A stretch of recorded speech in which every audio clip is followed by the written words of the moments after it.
Welcome, traveller, to the Village Hearth. Come in, though tonight there's little to come in out of for once. The night is warm and soft and in no hurry, the first warm night of the year, and it has come down over the village like a warm blanket laid across someone's shoulders. Settle in anyway, get comfortable, and whenever you're ready, let your eyes close and let yourself drift away to our cozy little village, where the days are slow and everyone has a story to tell. You don't have to have been here before. The village has a way of making a person feel they have. Tonight is the May festival. Out on the green, someone has put lanterns in the old elm. The cider is being poured, and the dancing still to come. And we'll spend it following young Tomas, who is quite certain he doesn't know how to dance. So make yourself warm, and let's begin. The warmth had come all at once, the way it does in May. For weeks the village had been promised it. A little more sun each day, a little less bite in the mornings. And the village had not quite believed the promise, because the village had been promised spring before, and had learned, like everyone learns, to keep a coat by the door. But that morning, the warmth had simply arrived, whole and certain, with no apology for taking its time. It settled on your shoulders like something put there on purpose. People stopped in the middle of whatever they were doing and stood a moment, face up, and felt it. The whole village smelled of it, of cut grass and warm stone and the green things coming up along every wall. The elm on the green, which had spent the cold months looking like a great patient sketch of itself, had filled in soft and full and was making the most of it. Somewhere a window that had been shut since autumn was propped open and stayed open, and that was its own kind of announcement. And because it was May, and because the warmth had come, it was time for the festival. There is no document anywhere that says when the May festival begins, or how, or who decides. It is not that sort of festival. It is the sort that assembles itself, the way a flock of birds assembles itself out of nothing into a shape, and is suddenly there, all at once, as though it had always meant to be. One day the green is just the green, the wide, flat heart of the village, the old elm at the center of it. And the next day there are long tables set out along the edges, and lines of little colored flags strung up post to post, lifting and settling in whatever breeze there is. And the smell of something good is already drifting from somewhere, and someone is arguing cheerfully about the maypole, and the festival is happening, and no one could quite tell you when it started. Over by the elm, a committee of volunteers stood debating the correct angle of the maypole. They debated it with great seriousness. They debated it, in fact, every May, and would go on debating it every May to come, because the maypole has a correct angle the way the weather has a correct opinion. Everyone holds one, and no two agree. In the end they settled it the same as every year, which was to stand the pole up, step back, look at it with their heads on one side, and decide it would do. And, as it did every year, the debating of it took a good deal longer than the standing of it ever would. Then they moved on to the ribbons. The ribbons had gone faded over the years, soft and gentle, and not at all the bold colors they'd started out as, gone the way colors go when they've been rained on, and sunned on, and rolled up wet one too many Mays. And someone said, as someone said every single year, that the colors really had gone too faded now, and really ought to be replaced. And everyone agreed, as everyone agreed every year, that yes, they really ought. And that next year, without fail, they would see to it. And then the same soft faded ribbons went up on the pole the way they always did, exactly the colors they had always been, and not one of them was replaced. They never were. That was part of it too by now, the deciding and the not doing. In the lantern light later, they would be perfect. That is the magic of it, if you want to call it magic. Most people don't bother to call it anything, they just arrive. Now, if you want to know how a thing that assembles itself out of nothing actually gets assembled, you have to know about August. Innkeeper August Ashford, just August please to her friends, keeps the inn. It's the big warm one at the top of the square, with the good fires and the better beds, the place where the whole village meets and travellers stop. And no one, in all the years anyone can remember, has ever once been made to feel unwelcome at her hearth. While she's working, her own people call her innkeeper, and they say it the way you'd say it about a ship's captain, with that small straightening of the spine, tall dark hair pinned back, strong capable hands that have carried kegs and changed linens and on one or two famous occasions carried a much larger man out the door by his collar. She has a laugh that arrives before she's decided to have it, and she simply cannot, watch a thing be organized badly and leave it be. So while the festival appeared to assemble itself out of nothing, what was actually happening was August. She moved through the green at an unhurried walk, putting it right. She never seemed to be in charge of anything, and that was the whole trick of her. She'd pause by the spot where the cider was meant to go, say a quiet word, and 3 barrels would shift 6 feet to the left and suddenly be in exactly the place they had always obviously needed to be. A girl carrying a stack of cups too tall to see over would find, somehow, that the stack had become a sensible size and the path ahead of her had cleared. 2 boys about to collide with a tray between them would each, at a glance from August, drift a half step apart and never know how close they'd come. A word here, a redirection there, the chaos resolving itself behind her as she went. By midday the green was simply right, and you could not have said when it happened or who had done it. It was August. It was always August. But she'd have waved you off if you said so, and gone to fix something else. Tomas arrived in the late morning with his sleeves already rolled, because Tomas was the sort of young man who arrives at a festival looking for something to carry. August found him within 3 minutes. Of course she did. August could spot an idle pair of willing hands from one side of the green to the other, and Tomas, who was never quite idle, but often looked as though he wished to be given permission not to be, was exactly the sort of person she knew what to do with. "Good," she said, as if he had arrived precisely where she had meant him to. "Take those cups to Greer's cider barrels, will you? Not right beside the tap, a little off to the left, where people can take one before they join the line. People always think they want everything in one place until everyone is standing in everyone else's way." Tomas took the cups at once, grateful for the shape of a task in his hands. He was young still, early 20s, a little gangly, with dark hair that did whatever it liked, and a way of standing that suggested he had not yet caught up to the new length of his own arms.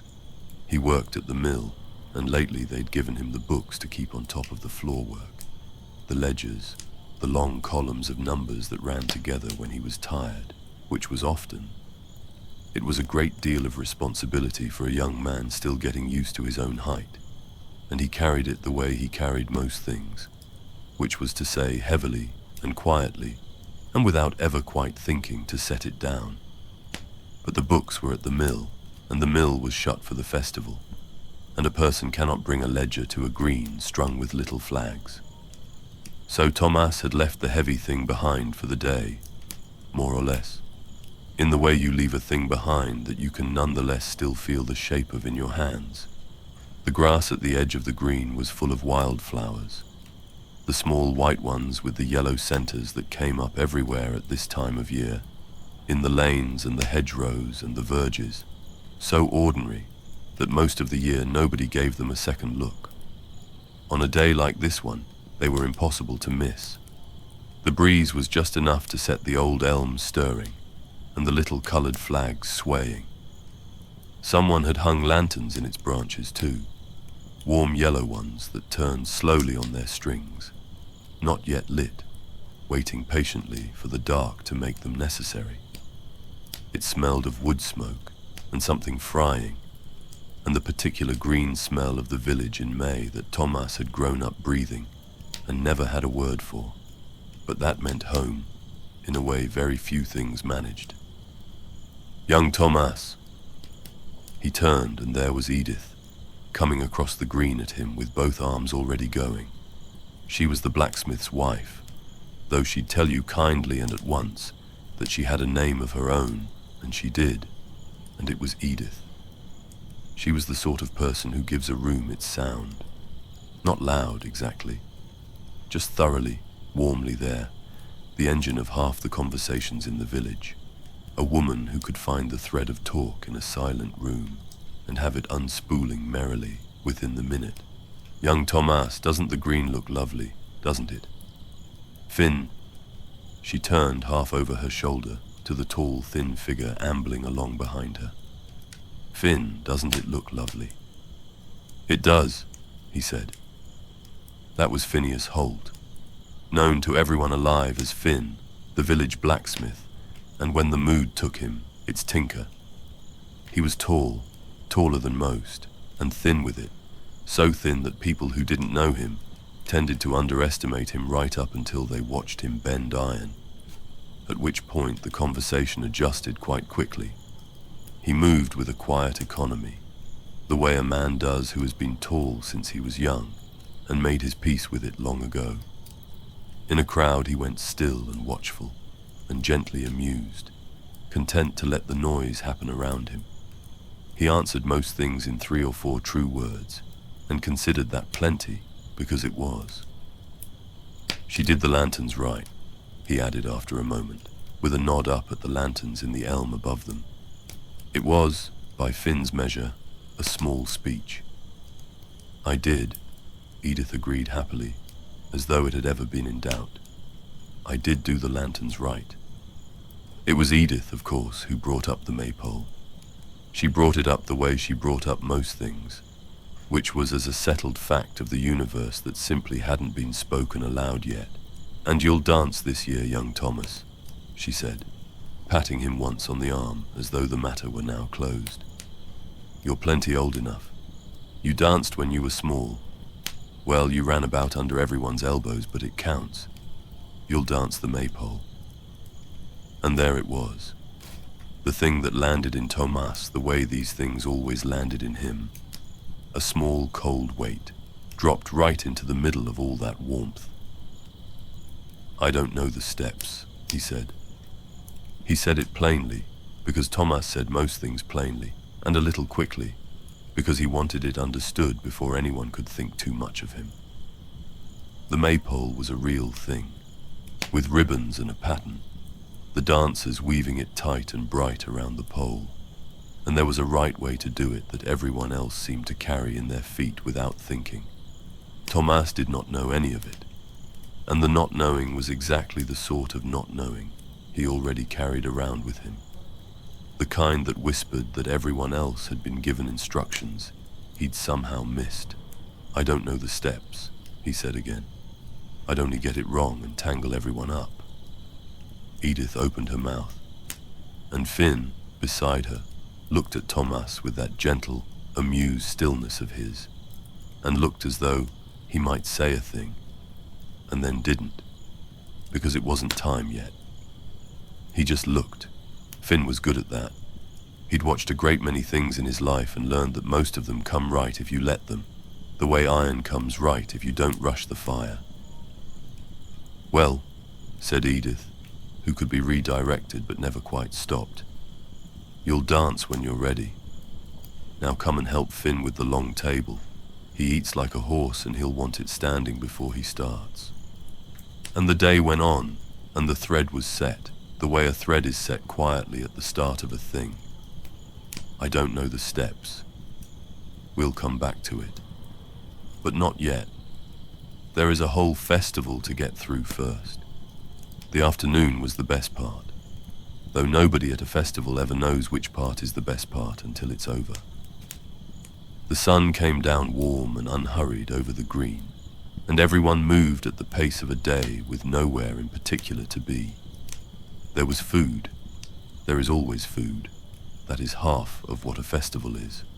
laid out along the long tables in the shifting, generous, slightly competitive way that village food is laid out. Everyone's best thing set down next to everyone else's best thing and watched over with great care. There were pies with the steam still finding its way up through the little cuts in their crusts. There was bread and good butter going soft in the warmth, and a great wheel of cheese that someone kept threatening to cut and kept not cutting. There were early things from the gardens, small and sweet and proud of being first, and there was Greer's cider. Greer's cider must be mentioned, because it always is. It is the sort of cider that has a reputation, the kind made in a particular shed, by a particular family, by a particular method that they will not discuss, and that tastes of apples, and of the tail end of last autumn, and of about 3 more cups than anyone means to have. It came out in tall brown jugs that sweated gently in the warm air, and it was poured into anyone's cup who held one out, and it did its slow, cheerful work on the whole green over the course of the afternoon, loosening the talk and warming the laughter and making the little flags overhead seem, to more than one person, even lovelier than they already were. Tomas didn't have much.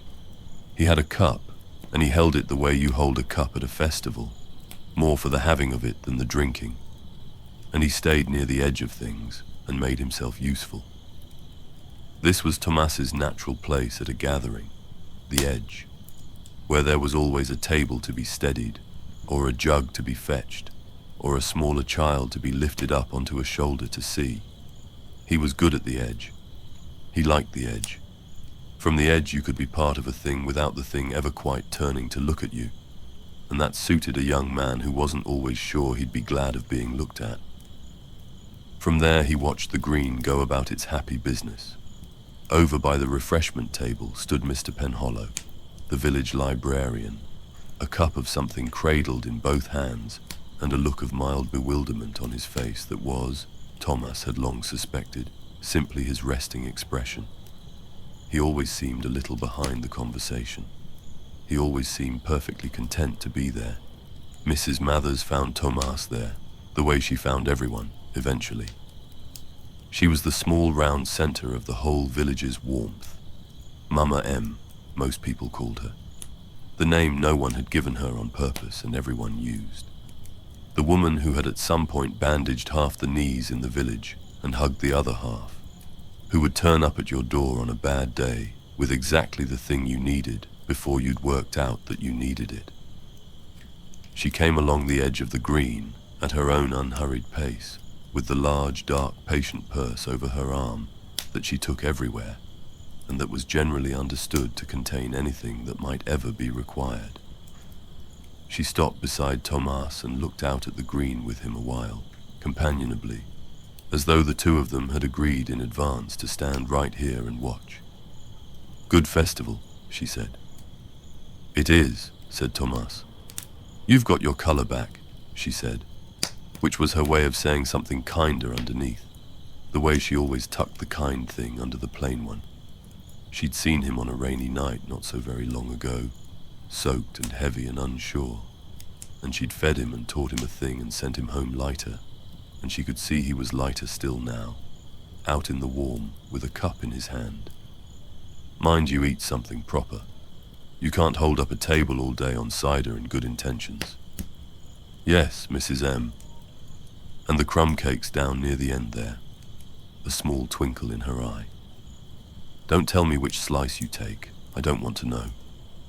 And she patted his arm once, the way Edith had, but slower, and drifted on along the edge to wherever she was needed next, available to everyone, belonging to no single conversation, which was how she moved through any gathering, and always had. There was a moment in the middle of the afternoon that found Tomas unexpectedly. Somewhere across the green a man laughed, a big rolling laugh, the kind that carries, the kind you can hear from one side of a green clear to the other, and that makes people smile without quite knowing why. It wasn't anyone in particular, just a man enjoying himself, with a laugh too large to keep indoors. And Tomas, on the edge of things with his cup, went still for a breath, because his father had laughed like that. His father had loved festivals, had loved being right in the middle of them, in the noise and the press and the dancing, in a way Tomas never had, and perhaps never would. And his father had a laugh you could hear clear across a green. For the length of one breath, standing there in the warm, Tomas heard it again. Not really, but near enough. It didn't hurt the way it used to. That was the thing he noticed. It came, and it was warm, and it sat in his chest a moment, and then it went on its way, the way the man's laughter went on across the green and folded back into the general happy noise of everyone. His father had liked this. That was all the thought was, in the end. His father had liked exactly this, and there was something good in standing in a thing your father had loved, on a warm day, with a cup in your hand. Tomas took a breath and a sip of his cider, and the moment passed, and was kind, and the festival carried on. The children found Finn around then, because the children always found Finn. He'd gone quiet in the way he did, drifted to the edge himself with his arms folded, watching the green with that small, gentle amusement. And a knot of small ones had detached from the general chaos and come to stand in front of him with the frank, expectant patience of children who know for a fact that a man has something in his pockets. And Finn, the same Finn whose hands shod horses and bent iron all the long days of the week, crouched down to their height. For a man that tall, it was a considerable journey, and he brought out of his coat a small thing he'd been keeping there. It was a mouse, a tin one, no bigger than a real one, with a little key set into its side. Finn wound it, 2 careful turns, no more, and set it down on the flat trodden grass, and it whirred and trundled 3 or 4 inches, and stopped, twitching its tin whiskers, as though deciding whether it had arrived. And the children made the sound that children make, the best sound there is, the whole reason a man spends his quiet evenings bent over a workbench. Tomas had worked beside Finn often enough, an easy, mostly wordless companionship, the two of them able to spend a whole afternoon side by side, and exchange perhaps 11 words, and feel they'd had a fine long talk. He knew about the toys. Everyone did. But there was something in watching it happen. The great, tall, quiet man folded down small in the grass, taking as much plain delight in the children's delight as they took in the mouse, the same patient care in his face that he gave to the serious, heavy work, that made Tomas feel a thing he couldn't quite name, that a person could be more than one thing at once, that the same pair of hands could do the heavy work and the light work both, and that the light work mattered every bit as much, maybe more. Finn glanced up, caught Tomas watching, and gave him a single nod. For Finn, that nod said a great deal. Tomas nodded back. By his own measure, it did too. And after a while, finally, the sun went down, and the lanterns came on, and the festival turned, the way festivals turn, from a daytime thing into an evening thing. It happened gradually, and then all at once. The light went long and gold, and then soft and blue, and the warmth that had lain over the green all day eased back into the comfortable coolness of a May night, the kind that makes people drift a little closer together without quite deciding to. Coats that had been carried over arms all afternoon went on. Cups were refilled and held a little tighter for the warmth of them now as much as anything. And then, one by one, and then in a quick travelling ripple all through the branches of the elm, Edith's lanterns came alight. Small warm globes of light glowing in the new dark, each one a little held piece of the day that had gone. The green, which had been pretty in the sun, became something else entirely in the lantern light. It became the kind of place a person remembers later, in the middle of some cold month, and is glad to have stood in. "Oh," said Edith softly, looking up at them. "Doesn't it look lovely now? Finn, doesn't it look lovely now?" "It does," said Finn. He was looking at the lanterns. Then he was looking at Edith, looking at the lanterns, which, if you knew how to read him, was the higher compliment. Someone had a fiddle. There is always, somewhere at the bottom of a festival, a fiddle, and a person who can more or less play it, and the more or less is a good part of the charm. The first few notes went up into the lantern light, a little crooked, then steadied into a tune that everyone half knew. Feet began to find it around the green, and the evening tipped over at last into the part it had been heading toward all along.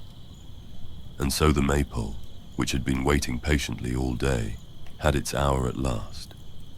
The pole stood at the center of the green near the old elm, the ribbons hanging down from the top of it in every soft faded color the village owned, stirring faintly in the night air.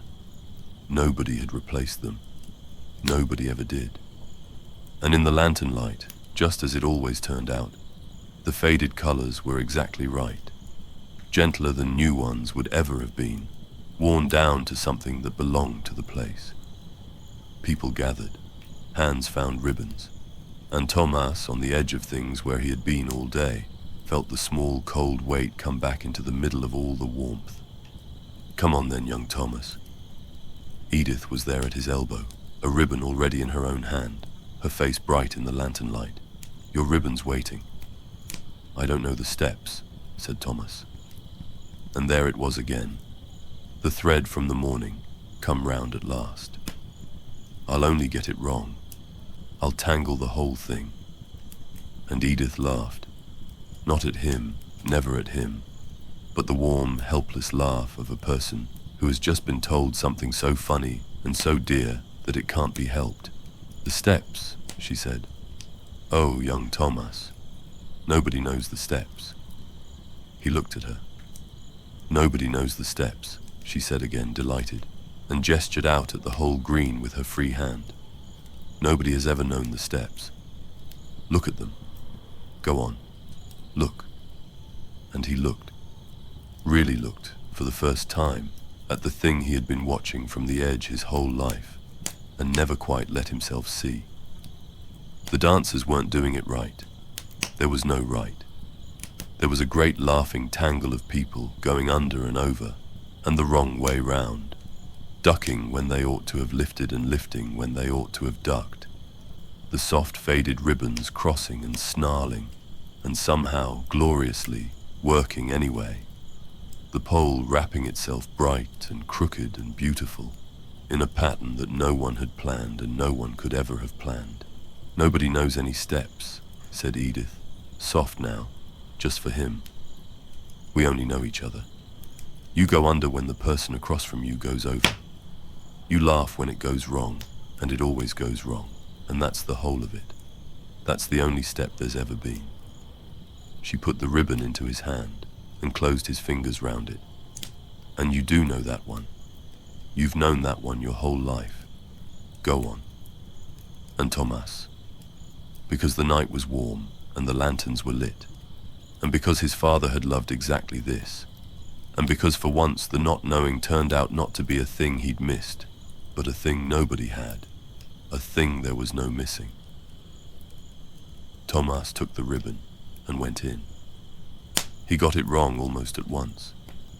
He went over when he should have gone under, and bumped gently into the baker's son, who laughed, and he laughed, and the ribbon in his hand got tangled hopelessly. It didn't matter. Nothing in the whole bright tangle minded a bit. He found, when he stopped trying to know the steps, that his feet more or less knew what to do without him. He watched the person across from him and went under when they went over, and the pattern carried him along inside it like a current. All he had to do was not fight it, so he didn't fight it. He laughed when it snarled. It snarled often, and somewhere through the crossing ribbons, Finn caught his eye. Finn, whom Edith had pulled in too, and gave him the smallest possible nod, which meant, by Finn's measure, the entire world. the pole wrapped tight and bright above them all, and Tomas was not on the edge of the thing any longer. He was in it.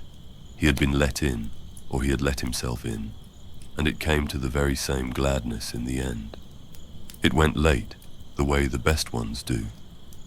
The fiddle played itself tired, and the cider ran low, and the lanterns burned down to a soft, steady glow.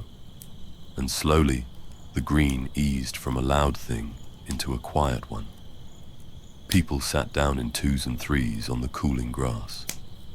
The children had mostly fallen asleep where they stood, or near enough, and been gathered up and carried off heavy-limbed over shoulders toward home, the way children are carried home from festivals everywhere, and always have been.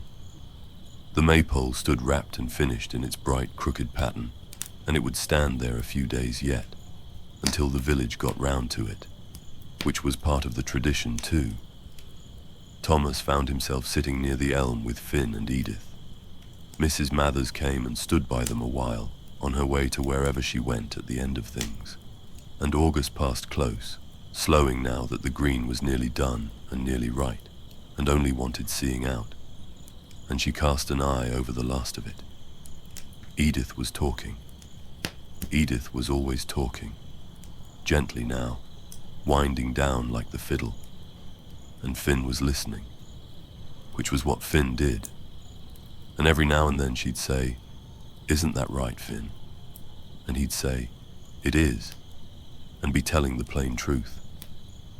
"Good festival," said Finn, to no one and to everyone, looking out at the green and the low lanterns and the wrapped bright pole. "It was," said Tomas, and he meant it the whole way down. He was tired in the good way, the way that has nothing to do with carrying anything. His feet ached from the dance, and his face ached from laughing, and somewhere in the long, warm evening, the heavy thing he'd left behind at the mill that morning had grown, he realized, a great deal lighter. He could not have told you the moment it happened. The same way no one could ever tell you the moment the green got put right, or the festival began, or the children fell asleep. It had simply happened around him while he wasn't watching, because he had finally stopped standing on the edge long enough to let it. "You danced," said Mrs. Mathers, looking down at him with the particular soft look she kept for the ones she'd known since they were small.